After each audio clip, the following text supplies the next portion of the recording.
Rabbi इश्रह ली सदरी वयस्सिर ली अमरी वाहलुल उक़्दतम मिन लिसानी यफ़क़हू क़ौली। আসসালামু আলাইকুম ওয়া রাহমাতুল্লাহি ওয়া বারাকাতুহু। আজকে আমরা 120 নম্বর ভিডিও পোস্ট করতে যাচ্ছি, যেখানে আমরা কুতুবুল বুয়ু অধ্যায়টিকে কন্টিনিউ করব। তাহলে আজকের ভিডিও শুরু করা যাক। বিসমিল্লাহির রহমানির রহিম। রাসূলুল্লাহ সাল্লাল্লাহু আলাইহি সাল্লাম থেকে বাকিতে ক্রয় করা 1928 নম্বর হাদিস। হযরত আয়েশা রাদিয়াল্লাহু তাআলা আনহা হতে বর্ণিত, নবী করিম সাল্লাল্লাহু আলাইহি ওয়াসাল্লাম এক ইহুদির নিকট হতে নির্দিষ্ট সময়ের জন্য একটি লৌহবর্ম বন্ধক রেখে বাকিতে কিছু খাদ্যদ্রব্য কিনেছিলেন। 1929 নম্বর হাদিস। হযরত আনাস ইবনে মালিক রাদিয়াল্লাহু তাআলা আনহু হতে বর্ণিত, একদা তিনি জবের রুটি ও কিছু দুর্গন্ধযুক্ত জৈতুন তেল নিয়ে মদিনায় নবী করিম সাল্লাল্লাহু আলাইহি সাল্লামের নিকট গমন করেছিলেন। ওই সময় এক ইহুদির নিকট তার লৌহবর্ম বন্ধক রেখে নিজ পরিবার পরিজনের জন্য কিছু জব নিয়েছিলেন। আনাস ইবনে মালিক রাদিয়াল্লাহু তাআলা আনহু বলেন, আমি তাকে বলতে শুনেছি, মুহাম্মদ পরিবার পরিজনের নিকট কোনো সন্ধ্যায় একশা গম বা একশা পরিমাণ কোনো প্রকার খাদ্যদ্রব্য থাকেনি, অথচ ওই সময় তার 9 জন স্ত্রী ছিলেন। 1930 নম্বর হাদিস। হযরত আয়েশা রাদিয়াল্লাহু তাআলা আনহা থেকে বর্ণিত, তিনি বলেন, আবু বকর সিদ্দিক রাদিয়াল্লাহু তাআলা আনহুকে খলিফা মনোনীত করা হলে তিনি বললেন, আমার লোকেরা জানে যে আমার পেশা আমার পরিবার পরিজনের ভরণ পোষণে অক্ষম ছিল না, কিন্তু এখন আমি মুসলমানদের সার্বক্ষণিক কাজে নিযুক্ত হলাম। এখন নিজের জন্য কোনো কাজ করতে পারছি না। তাই আবু বকর রাদিয়াল্লাহু তাআলা আনহুর পরিবার পরিজন ও সন্তান সন্ততি এখন হতে এ মাল বাইতুল মালের সম্পদ হতে খেতে থাকবে, আর সে অর্থাৎ আবু বকর রাদিয়াল্লাহু তাআলা আনহু মুসলমানদের সম্পদের রক্ষণাবেক্ষণ করবে। 1931 নম্বর হাদিস। হযরত আয়েশা রাদিয়াল্লাহু তাআলা আনহা হতে বর্ণিত, তিনি বলেন, নবী করিম সাল্লাল্লাহু আলাইহি সাল্লামের সাহাবীরা জীবিকা উপার্জনের জন্য নিজেরাই শারীরিক পরিশ্রম করতেন। এই কারণে তাদের শরীর থেকে ঘামের গন্ধ বের হতো। তাই তাদেরকে বলা হয়েছিল, তোমরা গোসল করলে ভালো হতো। 1932 নম্বর হাদিস। নবী করিম সাল্লাল্লাহু আলাইহি সাল্লাম বলেছেন, স্বহস্তে কাজের মাধ্যমে উপার্জিত খাদ্যের চেয়ে উত্তম খাদ্য কেউ কোনোদিন পায়নি। আল্লাহর নবী দাউদ আলাইহিস সালাম নিজ হাতের কাজের মাধ্যমে উপার্জন করে জীবনযাপন করতেন। 1933 নম্বর হাদিস। হযরত আবু হুরায়রা রাদিয়াল্লাহু তাআলা আনহু নবী করিম সাল্লাল্লাহু আলাইহি ওয়াসাল্লাম হতে বর্ণনা করেছেন, আল্লাহর নবী দাউদ আলাইহিস সালাম স্বহস্তের কাজের উপার্জন দ্বারা জীবন ধারণ করতেন। 1934 নম্বর হাদিস। হযরত আবু হুরায়রা রাদিয়াল্লাহু তাআলা আনহু হতে বর্ণিত, তিনি বলেন, নবী করিম সাল্লাল্লাহু আলাইহি ওয়াসাল্লাম বলেছেন, তোমাদের কেউ যদি কাঠ সংগ্রহ করে তার বোঝা পিঠে বহন করে জীবিকা উপার্জন করে, তবে তা তার জন্য লোকের নিকট ভিক্ষা করা হতে উত্তম। আর যার নিকট ভিক্ষা চাওয়া হলো সে কিছু করতেও পারে, আবার নাও করতে পারে। 1935 নম্বর হাদিস। হযরত জুবায়ের ইবনে আওয়াম রাদিয়াল্লাহু তাআলা আনহু হতে বর্ণিত, তিনি বলেন, নবী করিম সাল্লাল্লাহু আলাইহি সাল্লাম বলেছেন, তোমাদের যে কোনো লোকের জন্য মানুষের নিকট হাত পাতা হতে রশি নিয়ে জঙ্গলে গিয়ে কাঠ সংগ্রহ করে জীবিকা অর্জন করা অতি উত্তম। 1936 নম্বর হাদিস। হযরত জাবির ইবনে আব্দুল্লাহ রাদিয়াল্লাহু তাআলা আনহু হতে বর্ণিত, রাসূলুল্লাহ সাল্লাল্লাহু আলাইহি ওয়াসাল্লাম বলেছেন, আল্লাহ এরূপ সহনশীল ব্যক্তির প্রতি রহমত বর্ষণ করেন যে কেনা বেচায় ও নিজের হক আদায়ের সময় নম্রতা ও সহনশীলতা প্রদর্শন করে। 1937 নম্বর হাদিস।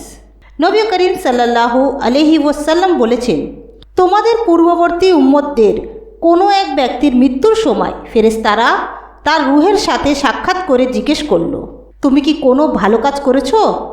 লোকটি বলল, আমি আমার কর্মচারীদেরকে ঋণগ্রস্ত ব্যক্তি সচ্ছল হলেও তাকে অবকাশ দেওয়ার জন্য, এমনকি অব্যাহতি চাইলে অব্যাহতি দেওয়ার জন্য নির্দেশ দিতাম। রাবি হুযায়ফা রাদিয়াল্লাহু তাআলা আনহু বলেন, নবী করিম সাল্লাল্লাহু আলাইহি সাল্লাম বললেন, এ কথা শুনে ফেরেশতারাও তাকে অব্যাহতি দিল। 1938 নম্বর হাদিস। আবু হুরায়রা রাদিয়াল্লাহু তাআলা আনহু নবী করিম সাল্লাল্লাহু আলাইহি ওয়াসাল্লাম হতে বর্ণনা করেছেন, তিনি বলেছেন, একজন ব্যবসায়ী লোকদের ঋণ প্রদান করত, কিন্তু সে কাউকেও অসচ্ছল ও দরিদ্র পীড়িত দেখলে নিজের লোকদের বলতো, তাকে ক্ষমা করে দাও, হয়তোবা এই জন্যে আল্লাহ আমাদেরকে ক্ষমা করে দেবেন। সুতরাং আল্লাহ সত্যিই তাকে ক্ষমা করে দিলেন। 1939 নম্বর হাদিস। হযরত হাকিম ইবনে হিজাম রাদিয়াল্লাহু তাআলা আনহু হতে বর্ণিত, নবী করিম সাল্লাল্লাহু আলাইহি সাল্লাম বলেছেন, ক্রেতা এবং বিক্রেতার ক্রয় বিক্রয়ের শেষে পরস্পর বিচ্ছিন্ন না হওয়া পর্যন্ত ক্রয় বিক্রয় বাতিল করার অধিকার থাকে, যদি তারা উভয়ে সত্য কথা বলে এবং বিক্রয়ের বস্তুর দোষ বর্ণনা করে, তবে ক্রয় বিক্রয়ে উভয়কে বরকত বা কল্যাণ দান করা হয়। কিন্তু যদি মিথ্যা কথা বলে ও জিনিসের দোষ গোপন করে, তবে তাদের ক্রয় বিক্রয়ের বরকত নষ্ট হয়ে যায়। বিভিন্ন ক্রয় বিক্রয় সংক্রান্ত হাদিস। 1940 নম্বর হাদিস। হযরত আবু সাঈদ রাদিয়াল্লাহু তাআলা আনহু হতে বর্ণিত, তিনি বলেন, আমরা বিভিন্ন রকম খেজুর পেতাম আর সেগুলো আমরা ভালো অর্থাৎ 1 সা খেজুরের বদলে 2 সা করে বিক্রি করতাম। কিন্তু নবী করিম সাল্লাল্লাহু আলাইহি সাল্লাম বলেন, 1 সা খেজুরের বিনিময়ে 2 সা খেজুর এবং 2 দিরহামের পরিবর্তে 1 দিরহাম বিক্রয় করা যাবে না। 1941 নম্বর হাদিস। হযরত আবু মাসউদ রাদিয়াল্লাহু তাআলা আনহু হতে বর্ণিত, তিনি বলেন, আবু সুয়াব নামক জয়নিক আনসার ব্যক্তি এসে তার কসাই কৃতদাসকে আদেশ করল, আমাদের 5 জনের উপযোগী খাদ্য তৈরি করো। 5 জনের একজন হিসাবে আমি নবী করিম সাল্লাল্লাহু আলাইহি সাল্লামকে দাওয়াত করতে মনস্থ করেছি, কেননা আমি তার চেহারায় ক্ষুধার লক্ষণ দেখতে পেয়েছি। 5 জনের সঙ্গে আরও এক ব্যক্তি আগমন করলে নবী করিম সাল্লাল্লাহু আলাইহি ওয়াসাল্লাম বললেন, এ লোকটি আমাদের সঙ্গে এসেছে, তুমি ইচ্ছা করলে তাকে অনুমতি দিতে পারো, আর যদি চাও যে সে ফিরে যাক তবে সে ফিরে যাবে। আনসার লোকটি বলল, না, সে ফিরে যাবে না, আমি তাকে অনুমতি দিলাম। ক্রয় বিক্রয়ের ক্ষেত্রে মিথ্যা কথা বলা ও বস্তুর দোষ গোপন করার কারণে বরকত নষ্ট হওয়া। 1942 নম্বর হাদিস। হযরত হাকিম ইবনে হিসাম রাদিয়াল্লাহু তাআলা আনহু নবী করিম সাল্লাল্লাহু আলাইহি ওয়াসাল্লাম থেকে বর্ণনা করেছেন, তিনি বলেছেন, ক্রেতা এবং বিক্রেতা ক্রয় বিক্রয় শেষে পরস্পর বিচ্ছিন্ন না হওয়া পর্যন্ত ক্রয় বিক্রয় বাতিল করার অধিকার থাকে। তারা উভয় এ ব্যাপারে সত্য কথা বললে এবং বিক্রেতা জিনিসের দোষ বর্ণনা করলে এই ক্রয় বিক্রয়ে উভয়কেই বরকত দান করা হয়ে থাকে। কিন্তু মিথ্যে কথা বললে, জিনিসের দোষ গোপন করলে তাদের ক্রয় বিক্রয়ের বরকত নষ্ট হয়ে যায়। 1943 নম্বর হাদিস। আবু হুরায়রা রাদিয়াল্লাহু তাআলা আনহু নবী করিম সাল্লাল্লাহু আলাইহি সাল্লাম হতে বর্ণনা করেছেন, নবী করিম সাল্লাল্লাহু আলাইহি ওয়াসাল্লাম বলেছেন, সম্মুখে এমন এক সময় আসবে যখন কোনো ব্যক্তি অর্থোপার্জনের ক্ষেত্রে তা হালাল কি হারাম পন্থায় উপার্জন হচ্ছে এটি মোটেই ভাববে না। 1944 নম্বর হাদিস। হযরত আয়েশা রাদিয়াল্লাহু তাআলা আনহা হতে বর্ণিত, তিনি বলেন, সূরা বাকরার শেষ আয়াতগুলো নাজিল হলে সেগুলো নবী করিম সাল্লাল্লাহু আলাইহি সাল্লাম মসজিদে পড়ে শোনালেন এবং শরাবের ব্যবসা হারাম ঘোষণা করলেন। 1945 নম্বর হাদিস। হযরত সামুরা ইবনে জুনদুম রাদিয়াল্লাহু তাআলা আনহু থেকে বর্ণিত, তিনি বলেন, নবী করিম সাল্লাল্লাহু আলাইহি ওয়াসাল্লাম বলেছেন, আজ রাতে আমি 2 ব্যক্তিকে স্বপ্নে দেখলাম। তারা আমার নিকট আগমন করে আমাকে নিয়ে একটি পবিত্র ভূমিতে গেল। আমরা চলতে চলতে একটি রক্ত নদীর তীরে পৌঁছে গেলাম। নদীর মাঝখানে একটি লোক দাঁড়ানো ছিল আর নদীর তীরে একটি লোক দাঁড়ানো ছিল, যার সামনে কতগুলো পাথর ছিল। অতঃপর নদীর মাঝে দাঁড়ানো লোকটি তীরের দিকে অগ্রসর হলে তীরে দাঁড়ানো লোকটি তার চেহারা লক্ষ্য করে পাথর নিক্ষেপ করল এবং সে নদীর মাঝে দাঁড়ানো লোকটি আগে যেখানে ছিল সেখানে ফিরে যেতে বাধ্য হলো। এইভাবে যখনই সে উঠে আসার চেষ্টা করছিল তখনই তীরের লোকটি তার মুখ লক্ষ্য করে পাথর মারছিল, যার ফলে সে পূর্বের স্থানে ফিরে যাচ্ছিল এবং সে স্থানেই থেকে যাচ্ছিল। নবী করিম সাল্লাল্লাহু আলাইহি ওয়াসাল্লাম বললেন, আমি জিজ্ঞেস করলাম, এই লোকটি কে? তারা অর্থাৎ আমার সঙ্গীদ্বয় বলল, নদীর মধ্যে দাঁড়ানো যে লোকটিকে দেখলেন সে এক সুদখোর। উল্কি অঙ্কন, সুদ দেয়া নেয়া নিষেধ। 1946 নম্বর হাদিস।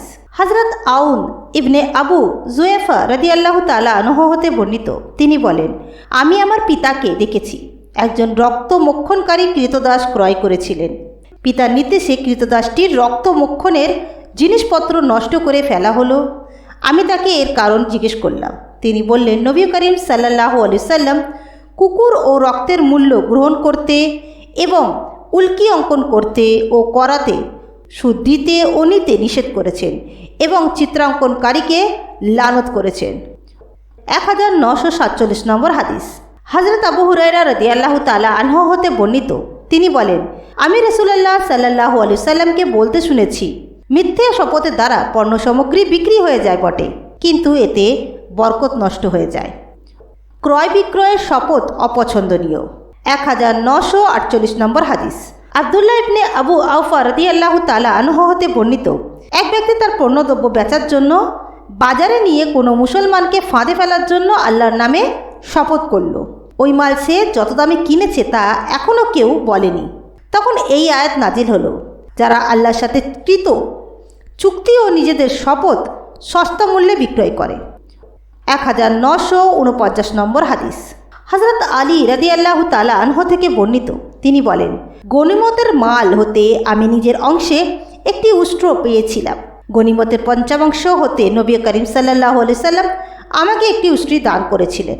আমি নবী কন্যা ফাতেমার বসবাসের জন্য তাকে উঠিয়ে আনতে ইচ্ছা করলে বনি কয়নুকা গোত্রের এক স্বর্ণকারকে আমার সাথে নিয়ে গিয়ে ইস্কির ঘাস আনার জন্য ঠিক করলাম যে স্বর্ণকারের নিকট তা বিক্রি করে তার দ্বারা বিবাহ ভোজের ব্যবস্থা করব। 1950 নম্বর হাদিস। হযরত ইবনে আব্বাস রাদিয়াল্লাহু তাআলা আনহু থেকে বর্ণিত, রাসূলুল্লাহ সাল্লাল্লাহু আলাইহি সাল্লাম বলেছেন, আল্লাহ মক্কাকে মহাসম্মানিত ঘোষণা করেছেন। আমার পূর্বে বা পরে কোনো সময় কারোর জন্য এখানে রক্তপাত হালাল করা হয়নি। আমার জন্যই তা হালাল করা হয়েছিল, একদিনের কিছু সময়ের জন্য। এখানকার ঘাস উঠানো যাবে না, বৃক্ষ কাটা যাবে না, শিকারের কোনো পশুকে তাড়া করা যাবে না এবং প্রচারের উদ্দেশ্য ব্যতীত কোনো পড়ে থাকা বস্তুও কুড়িয়ে নেওয়া যাবে না। এটি শুনে আব্বাস ইবনে আব্দুল মুতাল্লিব রাদিয়াল্লাহু তাআলা আনহু বললেন, আমাদের স্বর্ণকারদের জন্য এবং বাড়ির ছাদে ব্যবহারের জন্য ইস্কির ঘাস কাটার অনুমতি দিন। তিনি বললেন, হ্যাঁ, ইস্কির ঘাস কাটার অনুমতি রইল। 1951 নম্বর হাদিস। হযরত খাব্বাব রাদিয়াল্লাহু তাআলা আনহু হতে বর্ণিত, তিনি বলেন, বর্বর যুগে আমি কর্মকার ছিলাম। আস ইবনে ওয়াইলের নিকট আমার কিছু পাওনা ছিল। আমি তার নিকট গমন করলে পরিশোধ করতে বললে সে বলল, যখন পর্যন্ত না তুমি মুহাম্মদকে অস্বীকার করবে আমি তোমার ঋণ পরিশোধ করব না।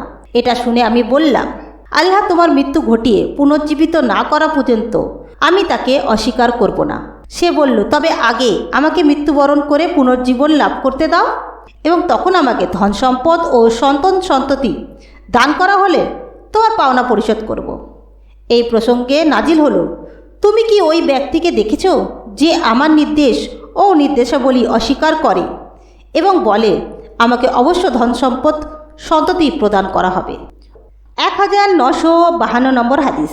হযরত আনাস ইবনে মালিক রাদিয়াল্লাহু তাআলা আনহু হতে বর্ণিত, তিনি বলেন, জয়নিক দর্জি রাসূলুল্লাহ সাল্লাল্লাহু আলাইহি সাল্লামকে খাওয়ার দাওয়াত দিয়ে খাদ্য প্রস্তুত করল। আনাস রাদিয়াল্লাহু তাআলা আনহু বলেন, আমিও তার সাথে সেই খাওয়ার দাওয়াতে গেলাম। সে রাসূলুল্লাহ সাল্লাল্লাহু আলাইহি ওয়াসাল্লামের সামনে রুটি, লাউয়ের ঝোল এবং গোশত উপস্থিত করল। আমি দেখলাম রাসূলুল্লাহ সাল্লাল্লাহু আলাইহি সাল্লাম পিয়ালার চারিদিক হতে লাউ খুঁজে খাচ্ছেন। আনাস ইবনে মালিক রাদিয়াল্লাহু তাআলা আনহু বলেন, সেদিন হতে আমি লাউ পছন্দ করে আসছি।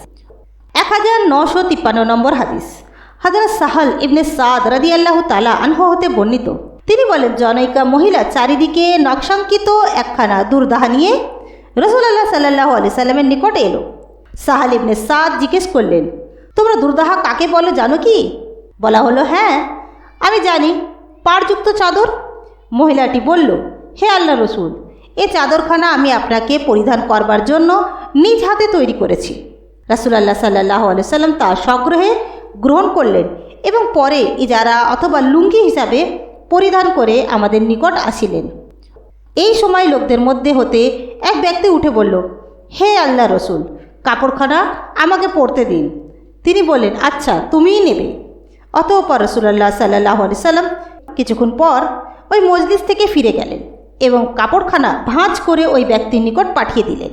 লোকেরা তাকে বলল, তুমি তার চেয়ে মোটেও ভালো করনি, কেন তোমার নিশ্চয়ই জানা আছে যে কেউ কিছু চাইলে তিনি তাকে বঞ্চিত করেন না।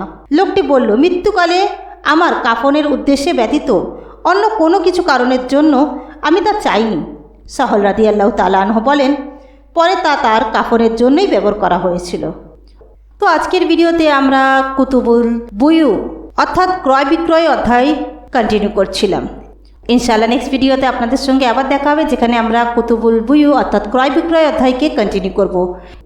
আসসালামু আলাইকুম ওয়া রাহমাতুল্লাহি ওয়া বারাকাতুহু।